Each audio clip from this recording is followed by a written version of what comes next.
The gravel crunched under my worn boots as I stepped out of my old pickup truck, dust swirling in the afternoon heat. 20 years.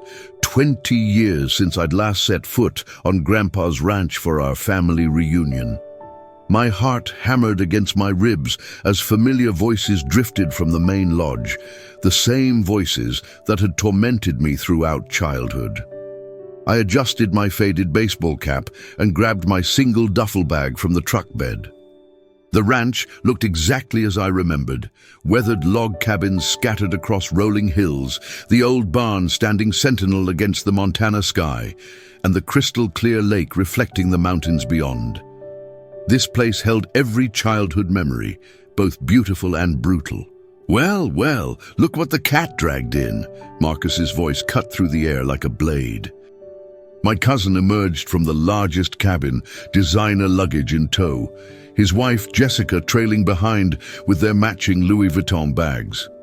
Even here, in the middle of nowhere, they managed to look like they'd stepped off a magazine cover. "Little Tommy's all grown up," Jessica smirked, her perfectly manicured nails glinting in the sunlight. "Still driving that same rust bucket I see." My stomach twisted into familiar knots. The old shame tried to creep up my spine, but I forced it down. I wasn't that scared kid anymore. I wasn't the boy who'd been mocked for his thrift store clothes and empty pockets. But they didn't know that yet. "Good to see you too," I managed, my voice steadier than I felt.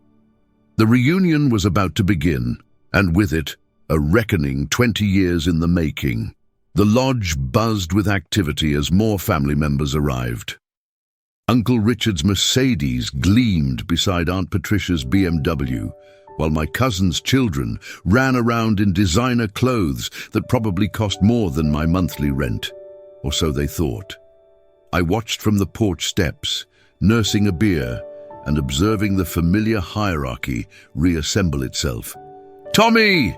Cousin Sarah approached with false enthusiasm, her Hermes bag swinging from her shoulder.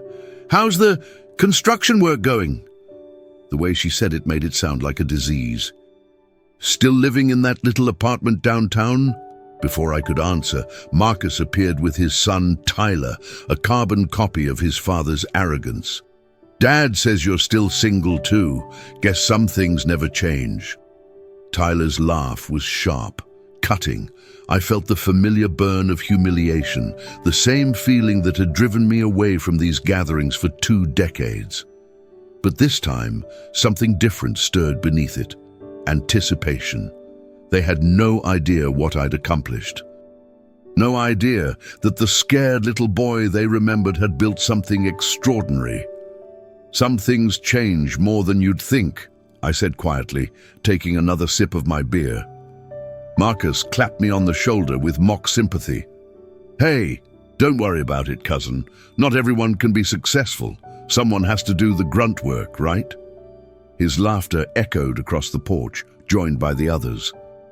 I nodded slowly, watching as they grabbed their expensive luggage and headed toward the premium cabins overlooking the lake. The best views, the biggest spaces, they claimed them like birthright, just like always. But this time, I wasn't the powerless kid watching from the sidelines. "All right, everyone gather round," Uncle Richard's booming voice commanded attention as he stood on the lodge's front steps, clipboard in hand. The family patriarch, still playing the role he'd assigned himself decades ago. "Time for cabin assignments." My stomach clenched as memories flooded back. Every reunion, the same ritual. The successful cousins got first pick of the lakefront cabins with their stone fireplaces and panoramic views. The rest of us, the lesser family members, got whatever remained. "Marcus and Jessica, you'll take cabin 1, of course." Uncle Richard's voice carried across the gathering. Cabin 1, the crown jewel perched on a bluff overlooking the entire lake. "Sarah and David, cabin 2 is yours. Patricia and James, cabin 3. One by one, the premium accommodations were distributed to those deemed worthy. I watched my cousins exchange satisfied glances, their children already running toward the best cabins with whoops of excitement. "Tommy," Uncle Richard's voice had changed, taking on that patronizing tone I remembered so well. "You'll be in cabin 12. He didn't even look up from his clipboard. Cabin 12. I knew it well, tucked behind the maintenance shed, with a view of the garbage bins and a bathroom that barely functioned. The same cabin they'd stuck me in 20 years ago, when my parents couldn't afford the cabin fee the others paid. "Actually," I said, my voice carrying farther than intended, "I think there might be some confusion about the arrangements." Marcus looked up from his phone, eyebrow raised. "Confusion? Tommy, you know how this works. It's based on contribution to the family fund." I felt every eye turn toward me, the familiar weight of their judgment. But this time, instead of shrinking, I stood taller. "Contribution?" Jessica's laugh tinkled like breaking glass. "Tommy, sweetie, what exactly have you contributed, besides showing up in that adorable little truck?" The gathered family chuckled, and I felt the familiar heat of embarrassment creeping up my neck. Marcus stepped forward, his expensive watch catching the sunlight. "Look, cousin, we get it. Times are tough for people like you. But the cabin assignments are based on financial contributions to maintaining this place. Sarah donated $50,000 last year alone. And we've been covering the property taxes," Patricia added, her voice dripping with false sympathy. "Someone has to keep Grandpa's dream alive." Tyler, Marcus's teenage son, snickered. "Maybe Uncle Tommy can sleep in the barn." "Isn't that more his style anyway?" The younger cousins erupted in laughter, their parents doing nothing to stop them. I stood there, feeling the weight of their stares, their assumptions, their casual cruelty. This was exactly why I'd stayed away for 20 years. This moment, this feeling of being small and worthless in their eyes. "The barn's probably too good for him," one of the younger cousins whispered, loud enough for everyone to hear. Uncle Richard cleared his throat uncomfortably. Now, let's not be unkind. Tommy, cabin 12 has been upgraded recently. New mattress, fresh paint. Fresh paint over 20 years of neglect. I could picture it perfectly. The sagging bed, the musty smell, the single window that looked out onto the compost pile. They were giving me charity, and they wanted me to be grateful for it. But as I watched their smug faces, I felt something unexpected. Calm. They had no idea what was coming. "You know what?" Marcus's voice grew louder, emboldened by the family's laughter. "Maybe this is good for you, Tommy. A reality check. Some of us worked hard to get where we are, while others—" He gestured vaguely at my worn clothes, my weathered hands. "Some of us inherited Daddy's business," I said quietly, but Marcus was already in full swing. "Inherited? I built my portfolio from the ground up. While you were playing with hammers and nails, I was making real money, real investments." His chest puffed with pride. "That's why I can afford to maintain this place, why I deserve the best cabin." The family nodded in agreement, their faces showing that familiar mix of pity and superiority I remembered so well. Sarah stepped forward, her voice taking on a counseling tone. "Tommy, honey, maybe it's time to face facts. You're 35 and still doing manual labor. Maybe you should consider going back to school, learning a trade that pays better." "Like what Jessica does," Tyler added with a smirk. "She makes more in a month than you probably make in a year."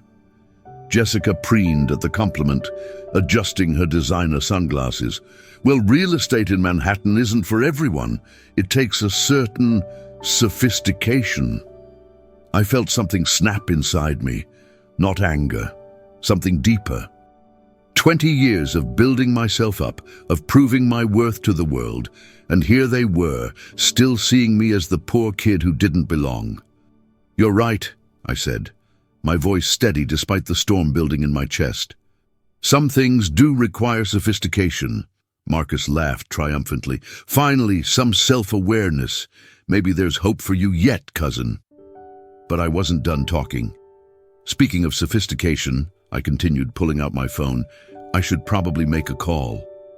Let my property manager know I've arrived safely. The laughter died slightly. Marcus frowned. Property manager. Yeah, he's been handling things while I've been traveling. You know how it is with multiple properties. Hard to manage everything yourself. I scrolled through my contacts, watching their faces from the corner of my eye. Jessica's perfectly sculpted eyebrows drew together. Multiple properties? Tommy, what are you talking about? Oh, just some investments I've made over the years. Nothing too fancy. I hit dial and waited. Hey, Rodriguez. Yeah, I made it to Montana safely. How are things at the Denver site? The family had gone quiet now, straining to hear my conversation. I walked a few steps away, speaking just loud enough for them to catch fragments. The permits came through? Excellent. And the Phoenix development? Good, good. Make sure the contractors stay on schedule. We've got buyers waiting. I paused, letting the silence stretch. Oh, and check on the Portland acquisition. I want to close by month's end. When I hung up, 20 pairs of eyes were staring at me. Uncle Richard cleared his throat. Tommy, what exactly do you do these days? Construction, I said simply, like you all assumed. Marcus's laugh was forced now, uncertain. Right, but property manager, multiple sites? Well, I said, enjoying the confusion creeping into their voices. When you own the construction company, you need people to help manage things. The silence stretched like a taut wire. Sarah's mouth had fallen slightly open. Tyler looked confused, glancing between his father and me. Own? Patricia's voice was barely a whisper. Thompson Construction and Development, I said casually, as if mentioning the weather. Maybe you've heard of it? The color drained from Marcus's face. Even I could see the recognition dawning in his eyes. Thompson Construction wasn't some small-time operation. We'd built half the luxury developments in 3 states. That's impossible, Jessica stammered. Thompson Construction is worth about $200 million last valuation, I finished for her. Though with the new contracts in California, we're projecting significant growth. Uncle Richard's clipboard slipped from his hands, clattering on the wooden porch. You're saying you own Thompson Construction? Founded it 12 years ago with a $50,000 loan and a pickup truck. I gestured toward my weathered vehicle. Same truck, actually. Call me sentimental. The family stood frozen, their perfect world suddenly tilted off its axis. Sarah's designer purse slipped from her shoulder, forgotten. Tyler's mouth hung open like a fish. But you're just... Marcus struggled for words. Just what? Just the poor kid who couldn't afford the cabin fees? I felt a smile tugging at my lips. The one who wore thrift store clothes and got free lunch at school? Patricia's face had gone pale. If you own Thompson Construction, then I what, Aunt Patricia? Then you have more money than all of us combined, she whispered. The silence that followed was deafening. 20 years of assumptions, 20 years of looking down on me, crumbling in real time. But I wasn't done yet, not even close. Money's just numbers on a screen, I said quietly. What matters is what you do with it. And that's when I dropped the real bombshell. Which brings me to why I'm really here. I reached into my back pocket and pulled out a folded document. I have something that might interest you all. Marcus stepped closer, his face a mask of confusion and growing dread. What is that? A deed, I said simply, unfolding the paper. Purchased last September through a private sale. Uncle Richard's voice was barely audible. A deed to what? I looked around at their faces. The same faces that had mocked me, dismissed me, made me feel worthless for so many years. To this ranch, all 8,000 acres of it. The world seemed to stop. Birds stopped chirping. The wind died down. Even the children stopped playing, sensing the shift in the adult conversation. That's impossible, Sarah breathed. The ranch belongs to the family trust. Belonged, I corrected. The trust was dissolved when Uncle Richard defaulted on the property taxes 3 years ago. The county put it up for auction.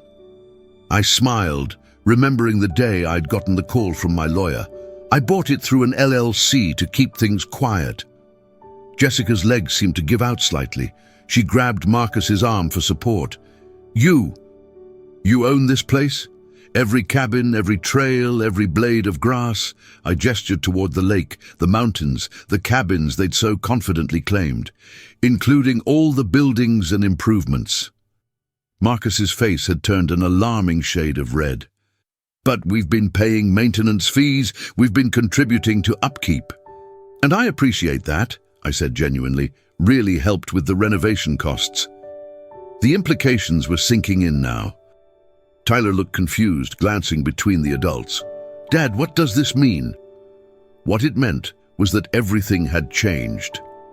What it means, I said, addressing Tyler directly, is that your dad and everyone else have been guests on my property for the past year. The family erupted in chaos. Voices overlapped, accusations flew, and the careful hierarchy that had ruled our family for decades crumbled in real time. This is ridiculous, Marcus shouted. You can't just buy family property. Actually, I can, and I did. I pulled out my phone again. Would you like to see the purchase agreement, the title insurance, the property survey? Uncle Richard stumbled backward, his face ashen. But we've been planning this reunion for months. We've invested in improvements, made reservations. All on my property, I said calmly. Don't worry, Uncle Richard. I'm not kicking anyone out. This weekend, you're all my guests. Oh, guests? Patricia's voice cracked. We're family. Family that spent 20 years treating me like I didn't belong here. The words came out harder than I intended, carrying decades of hurt. Family that just finished explaining why I deserved the worst cabin because I hadn't contributed enough. Sarah stepped forward, her earlier condescension replaced by desperate calculation. Tommy, surely we can work something out. We've been coming here for generations. And you can keep coming, I said, under the new arrangement. Jessica's eyes narrowed. What new arrangement? I smiled, pulling out another document.